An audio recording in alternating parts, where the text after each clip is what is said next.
were very tired after our tedious flights from UK, and we were very grateful to Yeti Airlines for letting us jump into the back of this cargo flight.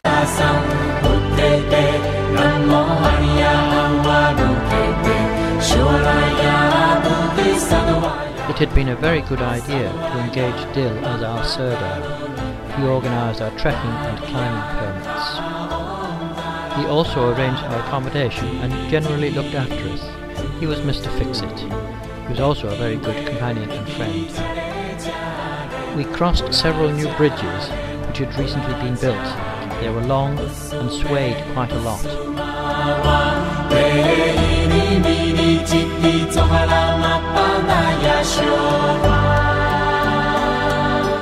The track we were on was the main thoroughfare for the entire valley.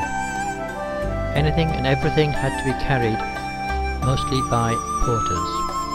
From beer to bottles of perfume, from loo paper to tins of baked beans, from television sets to plate glass windows.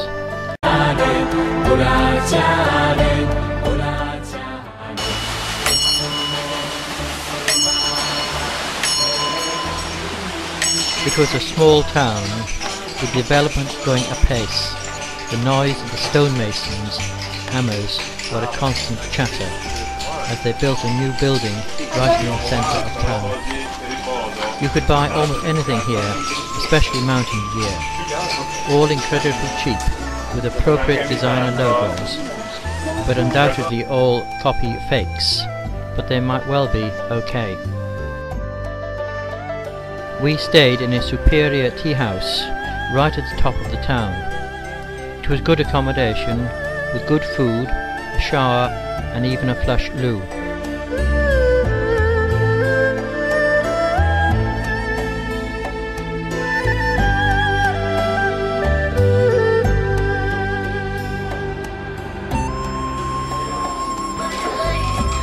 The old lady owned the house, and her bedroom was a shrine.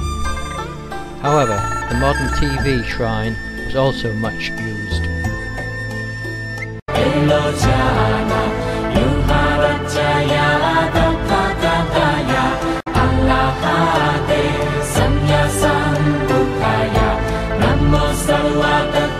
Track maintenance is a slow and laborious task.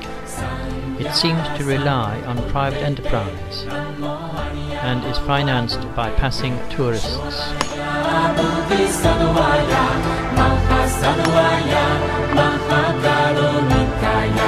If only we could make Gokyo in 7 hours. We were actually planning 3 days.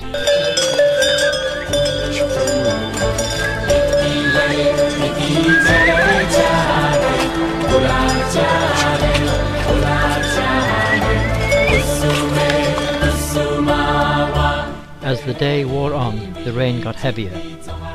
Luckily, the porters found some plastic sheets to keep our gear dry.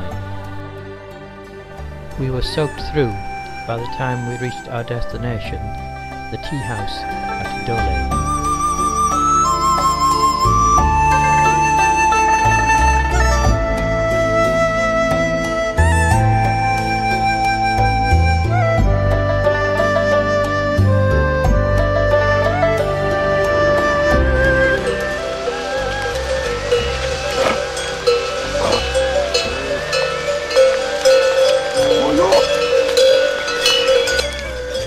Climbing up for about 1,000 meters, we then had to descend about 600 meters before then climbing out of the valley again up to Dole, where we were to spend the night and thankfully dry off by their nice warm stove.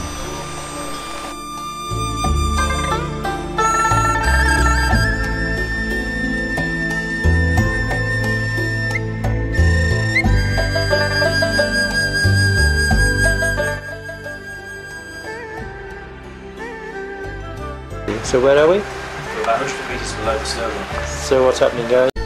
With the great Amadablan towering above us.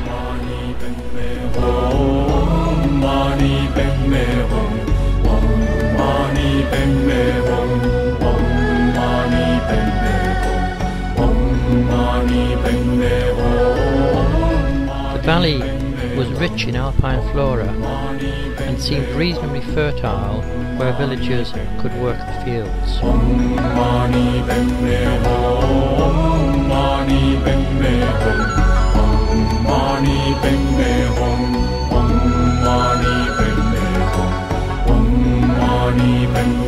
Although the valley receives many thousand trekkers each season, the kids still found us a source of entertainment,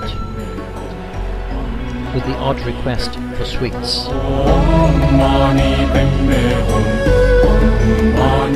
We had lunch in a tea house under Amadabla.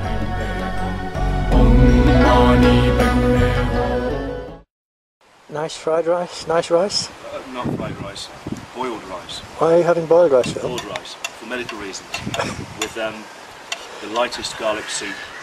Actually it's water just full of a bit of garlic. I'm on a high water diet. Oh, that was lovely. That was lovely. Why are you two reason? Really Like Bill and Paul, it serves a function. I only wear it where other people can't see it, because it looks stupid. Oh. No, you're allowed to be. The director says you're allowed to act daft now. The director He's says so temperamental. it's all artistic flair. That's the Lotse, and you're gonna, when you go on the left, there's one gap, and just after the gap you see one small peak. No, it's not this one top. Yeah. That's the Everest. It was great behind the great ridge between Nuptse and Lhotse.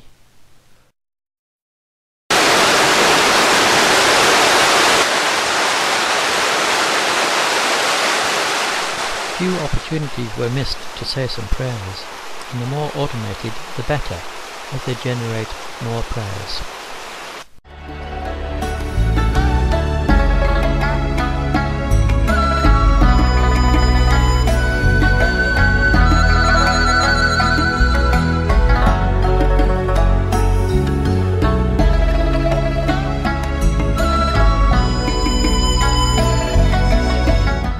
It was a little reassuring that even porters can break out into a sweat at times. We continued towards Dingboche, with the enormous ridge between Lhotse and Nuptse in front of us.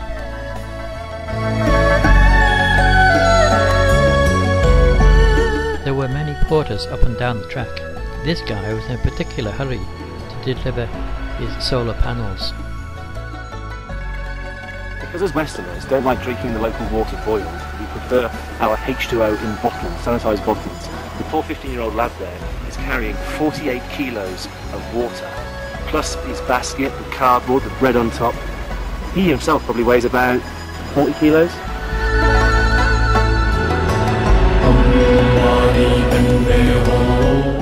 At Dingboche, Dole took us to another superior tea house, with its fine view of Island Peak, which we would later come back to.